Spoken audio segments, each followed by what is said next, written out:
আমার বন্ধু কি জাদু জানে, আমার বন্ধু কি জাদু জানে, এই গানের একটা ব্যাকগ্রাউন্ড দিয়ে তিনি এমন একটা মিউজিক বানিয়েছেন যেটা নেট দুনিয়া এখন ভাইরাল হয়ে গেছে।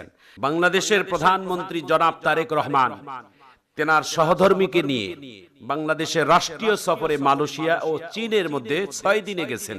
প্রথম সফর ছিলেন মালয়েশিয়ায়।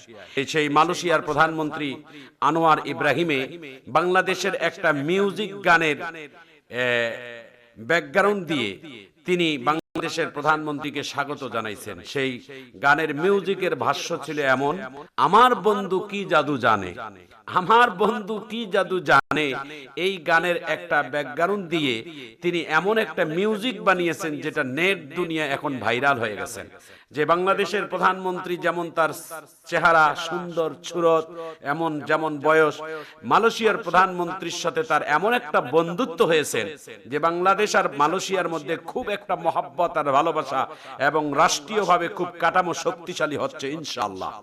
বাংলাদেশের যত শ্রমিক ভাইয়েরা মালয়েশিয়া বসবাসরত আছে, সকল শ্রমিকদের জন্য একটা ভালো কিছু বয়ে আনার একটা সিদ্ধান্ত নিয়েছেন বাংলাদেশ সরকার। এবং মালয়েশিয়ার সাথে বাংলাদেশের ব্যবসায়িক বাণিজ্য এবং রাষ্ট্রীয় সম্পর্কটা আরো সুন্দর মজবুত হচ্ছে, এমন একটা বার্তা আমরা বাংলাদেশের জনগণেরা পেয়েছি। সম্মানিত মুআজ্জাজ হাজিরিন, আসলেই বাংলাদেশের প্রধানমন্ত্রী জনাব তারেক রহমান এটা আসলে প্রশংসনীয় একজন মানুষ। আমাদের দেশের একটা গর্বীয় একজন প্রধানমন্ত্রী আমরা পেয়েছি, যার মুখের হাসি, যার কথা, যার ব্যবহার, তার সবকিছুই সিদ্ধান্ত যেন বাংলাদেশের মানুষের মন কেড়ে নিয়েছেন।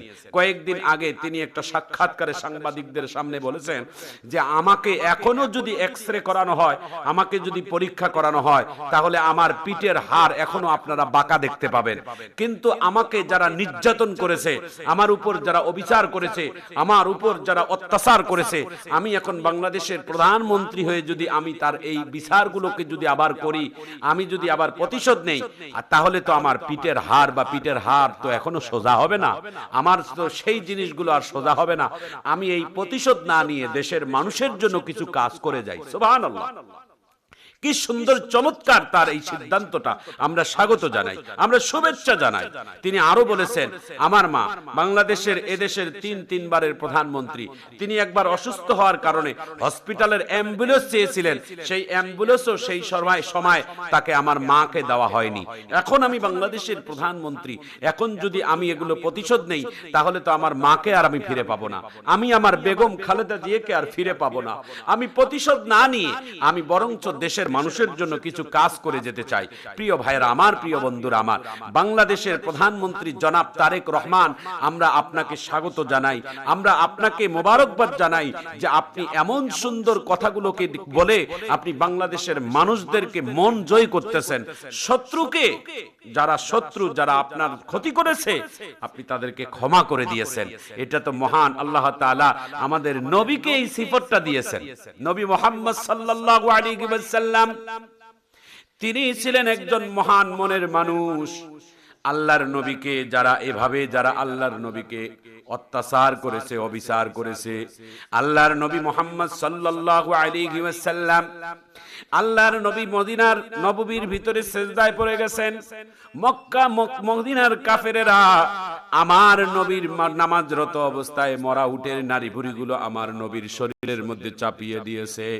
হযরতে ফাতেমা রাদিয়াল্লাহু তাআলা আনহা আমার নবীর শরীর থেকে মরা উটের নারী ভুঁড়িগুলো সরাই দিয়া আমার আল্লাহর কাছে অভিযোগ দিয়েছেন, আল্লাহ, আমার এতিম বাবাকে যারা মরা উটের নারী ভুঁড়ি নামাজরত অবস্থায় যারা শরীরের মধ্যে ঢাকিয়ে দেয়, যারা চাপা দেয়, আল্লাহ তাদের বিচার আমি তোমাকে দিলাম, তাদের বিচার করো। আল্লাহর নবী তাড়াতাড়ি ফাতেমার হাতটাকে নামিয়ে দিয়ে আল্লাহর নবী ফাতেমাকে ডাক দিয়ে বলেন, ফাতেমা, তুমি যে আমার উম্মতের ব্যাপারে অভিযোগ করতেছো, বদদোয়া করতেছো, এই অভিযোগের মধ্যে যদি আমি নবী একবার আমিন বলি, তাহলে গোটা মক্কা মদিনার মানুষগুলো মারা যাবে। এরা যদি সবাই ধ্বংস আর মারা হয়ে যায়, তাহলে আমি কার কাছে কালেমার দাওয়াত পৌঁছাবো? না মা না, আমি এদের বিরুদ্ধে অভিযোগ দেব না, আমি এদের জন্য আল্লাহ তাআলার কাছে কাছে দোয়া করব হেদায়েতের জন্য। প্রিয় ভাইয়েরা আমার, প্রিয় বন্ধুরা আমার, তায়েফের মাটিতে আল্লাহর নবী মুহাম্মদ সাল্লাল্লাহু আলাইহি ওয়াসাল্লামকে বৃষ্টি যেমন জমিনের মধ্যে পড়ে বৃষ্টির মতো পাথরগুলো মেরেছেন আল্লাহর নবীর পবিত্র চেহারার মধ্যে। পাথরগুলো আল্লাহর নবীর চামড়া চিরে গোস্তের ভিতরে ঢুকে আল্লাহর নবীর অনেকগুলো রক্তক্ষরণ হয়েছে। বিশ্ব নবীকে বারবার ফেরেশতা জিবরাইল সাহায্য দিতে চেয়েছিলেন। ওগো নবী, আপনি বলেন আমি শুধু একা ফেরেশতা জিবরাইল আসি নাই, ৭০,০০০ রহমতের ফেরেশতা আমরা গোটা তায়েফের পাহাড়টাকে আমরা ঘেরাও করে ফেলছি। আপনি অনুমতি দিলে আমি জিবরাইল তায়েফের পাহাড়টাকে হাতের মধ্যে নিয়ে এভাবে উল্টা করে তাদেরকে পিষে ডলে মেরে ফেলবো। আল্লাহর নবী বলছেন, না জিবরাইল না, আমি প্রতিশোধ নিলে তোরা সবাই মারা যাবে। এরা যদি সবাই মারা যায় তাহলে আমি নবী কার কাছে কালেমার দাওয়াত পৌঁছাবো? আল্লাহর ফেরেশতারা অবাক হয়ে গেছে। নবীজির শরীর থেকে যারা রক্ত ফেলায়, নবীজির শরীর থেকে যারা রক্ত ঝরায়, এই নবী তাদের প্রতিশোধ নিতে চায় না। ফেরেশতারা সেদিন কেঁদেছিলেন আল্লাহর কাছে। হাদিসে কুরসির ভিতরে পাওয়া যায় আসমান ও জমিনের সব থেকে ফেরেশতা 2 দিন বেশি কেঁদেছিলেন। একদিন হচ্ছেন জাতির পিতা ইব্রাহিম আলাইহিস সালাতু সালাম যেই দিন নিজের সন্তানের গলার মধ্যে ছুরি চালায় আল্লাহর নামে কুরবানি দেওয়ার জন্য, সেই দিন ফেরেশতারা সব থেকে বেশি কেঁদেছিলেন আল্লাহর কাছে। ওগো আল্লাহ, এটা তোমার কেমন পরীক্ষা যে পরীক্ষা নেওয়ার জন্য বাবে তার সন্তানের গলায় ছুরি চালাইতে হবে। আল্লাহ ডাক দিয়ে বলেন, ওয়া মাকারু ওয়া মাকারাল্লাহ ওয়াল্লাহু খায়রুল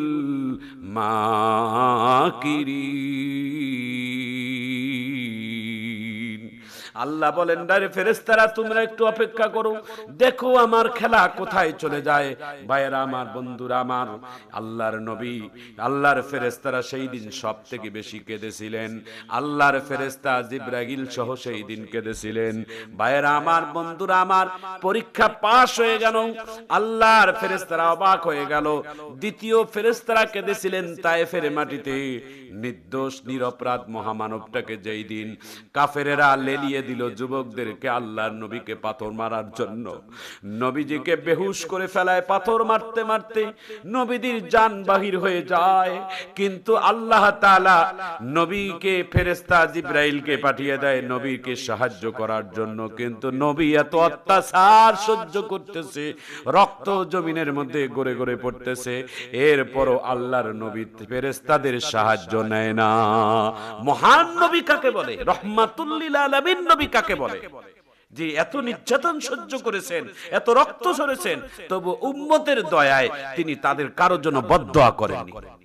ভাইয়েরা আমার, বন্ধুরা আমার, ইজ্জত সম্মান দেনেওয়ালা আল্লাহ। ইজ্জত দেয় আল্লাহর পক্ষ থেকে, ইজ্জত আসে আল্লাহর পক্ষ থেকে, বেইজ্জত আসে আল্লাহর পক্ষ থেকে।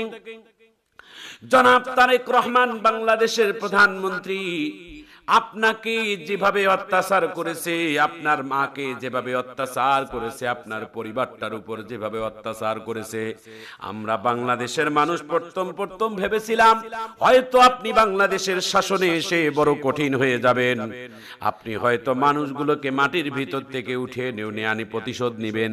কিন্তু আপনি সেই দৃষ্টান্ত না দেখাইয়া আপনি ক্ষমার ঘোষণা দিয়েছেন। আপনার মায়ের উপর যারা বিচার করেছে তাদেরকে ক্ষমা করেছেন, আপনার উপর যারা বিচার করেছে আপনি তাদেরকে ক্ষমা করেছেন। এটা ধৈর্যের পরীক্ষা। মহান আল্লাহ তাআলা আপনাকে ছোট পুরস্কার করবে না, অবশ্যই ধৈর্যশীলদের জন্য মহান আল্লাহর পক্ষ থেকে বড় পুরস্কার অপেক্ষা করে। ইয়া আইয়ুহাল্লাযীনা আমানুস্তাঈনু বিস-সাবরি ওয়াস-সালাহ, ইন্নাল্লাহা মা'আস-সাবিরিন।